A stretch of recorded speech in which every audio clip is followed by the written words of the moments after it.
Bakhala ngesikhathi ngani zakwethu-ke eside abasilindiswayo-ke yizindawo-ke lapho-ke ezivivinya labo-ke abasuke befunda-ke ukuthola-ke izincwadi zokushayela-ke. Kushona-ke obefundisa-ke nabafundi-ke bakhe laphayana-ke ababili engozini-ke enyantisa igazi-ke ku-N2 ngaseMatigulukizolo. Kule ngozi-ke kuthiwa-ke kushayisane-ke imoto encane-ke ebihamba-ke abashonile kanye nenye ebihamba abanye abantu-ke abathathu. Laba-ke abebekwenye imoto kuthiwa balimale kabi.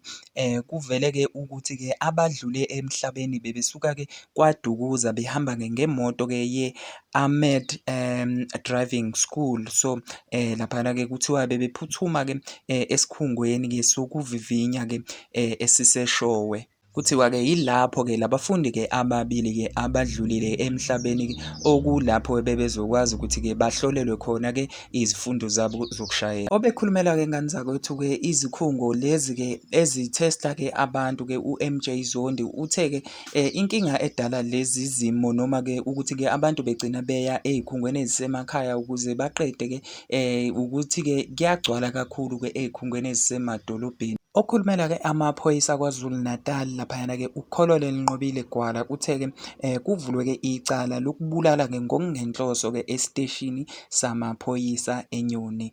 Ngani zakwethu ngiyocela ukuthi uma umusha noma-ke ubuka le video ungakhohlwa-ke ukupressa-ke u-like button nokusubscribe, uphinde ukhomente kwi-comment section ngezansi. Ngiyabonga.